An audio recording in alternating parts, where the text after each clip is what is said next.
Welcome in everyone to another episode of the Cover 2 podcast. I'm your host, as always, Lawson Turner, and we know who's the 7 seed. The Los Angeles Lakers defeated the Pelicans last night 110 to 106. This was a nip and tuck game throughout. The Pelicans controlled early with a 10-point lead, and then the Lakers went on their run and they were up 18 in the third, and then the Pelicans ended up bringing it really, really, really close, including tying the game with just under 2 minutes to go. But late in these games, you got LeBron, AD versus Zion, and it was Zion and the Marauders last night because no one else wanted to help Zion pull the wagon.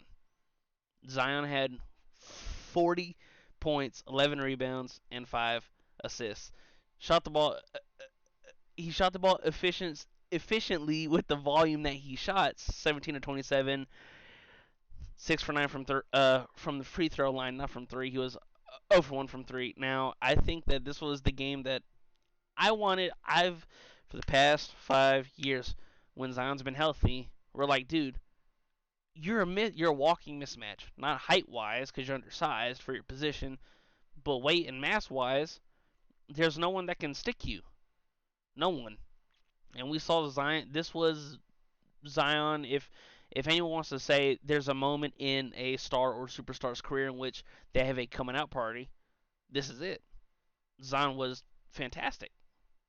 40 against the Lakers in a game in which you just dropped a team in which you just dropped 13 points against on Sunday, and you come out in the biggest game of your career, your only playoff game up to this point, and you dominate.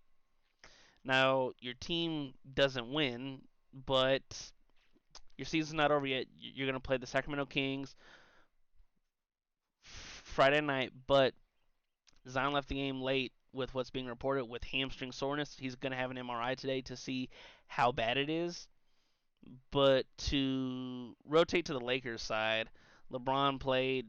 I thought it was a subpar LeBron game, and he had 23, 9, and 9.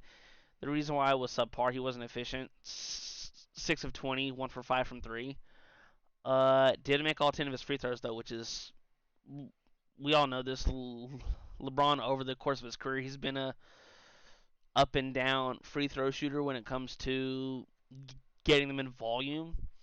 Anthony Davis, good defensively, had 3 blocks and a steal, and offensively he had 20 and 15 rebounds. But excuse me, excuse me, he shot six of 16. And when you're shooting from 10 feet and in, we would love to see the efficiency be higher.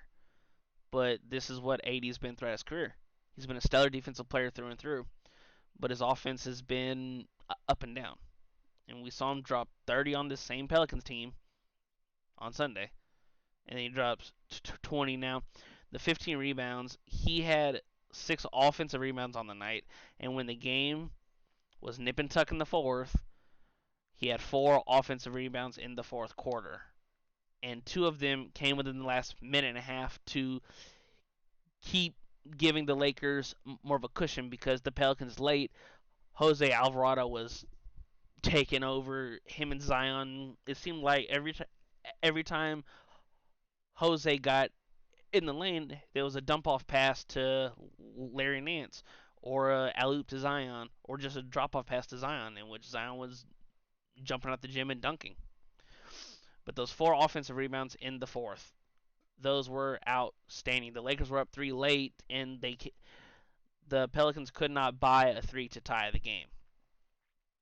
But AD's big offensive rebounds kept giving them the 3-point cushion to where, yes, it's still a 1 possession game, but you got to get a 3. You don't need a 2. You'll live if they take a 2. Now, everyone else played, as good as could be expected. D'Lo was outstanding from the opening tip. He was great in the first quarter. He had 13 points, 4 assists, and made 3 threes. That's awesome. You can't ask for a better start. And like I said, they were up early, and then they were down 10 in the second quarter. Then the Lakers go on their run, and they're up 18 in the third. and then the Pelicans answer right back with their run, and it's a nip and tuck game throughout towards the end of the game. I think that they have a date with, not to be too cliche, they have a date with destiny. They're playing the Nuggets, in which I'll be doing a video, then a prediction, probably Friday night because the game is on Saturday. But this is going to be a series in which LeBron and AD, now's your time to get your get back. Now's your time. You're going to have multiple days in between games to be fully rested, and I'm excited for the playoffs now for the Pelicans. You have a game against the Kings on Friday for the 8 seed. Everyone's going to hold their breath on Zion's injury due to, if Zion doesn't play, they have no chance in my opinion. The Kings are too young, fast, skilled, talented. They shoot the ball great. And CJ was almost a no-show this game in 29 minutes, 9 points, 4 of 15, 1 for 9 from 3. Like, you have, over the past month and a half, you've been the first or second best player on this team and kept them afloat and in playoff contention.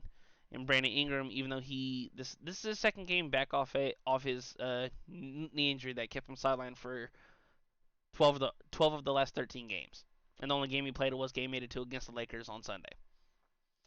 So he played 24 minutes, 4 of 12, and he was in the closing lineup, but he only played 4 minutes in the fourth. Even if his knee was, hobbling him, I was expecting him to come in around the 7-8 minute mark of the fourth, just to kind of just be a flare, like be someone on the court that, okay, that's still Brandon Ingram. We can't just sag off. But once again, we don't know how bad his knee was bothering him, which led to why he probably only played 24 minutes. Because if that's healthy, I would I would expect him to be up there in the 35, 36 minutes like Zion was. But all in all, I think that it was a great game that the Lakers, they didn't, well, both these teams, they didn't need to win. They didn't. They flatly didn't, because this is a battle for the 7th seed. This is not your win and go home game like the next video you guys are going to see when I go over the Kings game. The Kings Warriors game. That game was shocked a lot of people, including me, but we'll get into that next video. If you just open up the box score, the Lakers shot 15 more 14 more free throws than the Pelicans, and were they getting a generous whistle? Yes and no, because what do we know about the Lakers? They're a big physical team who likes to, draw fouls, and they're an older veteran team who knows how to get the playoff whistle. And the Pelicans, they're a young team, and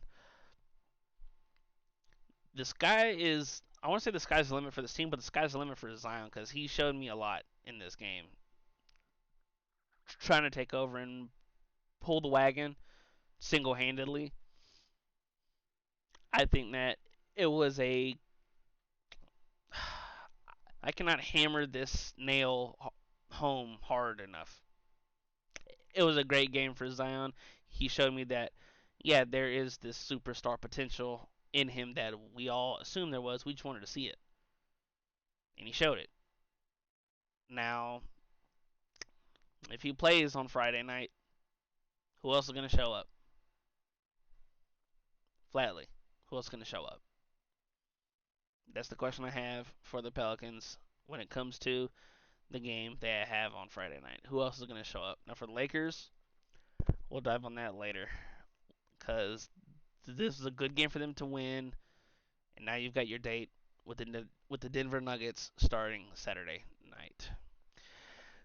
That is all I have for you guys. Be sure to let me know thoughts, opinions, comments. Has did Zion show you guys that he has superstar potential like he showed me last night? And let me get your early predictions. uh, God, we love a good stutter. We love it. Let me know your guys' early predictions for the Pelicans Kings game on Friday night in the comments. Thank you guys for watching, and I will see you guys later. Peace.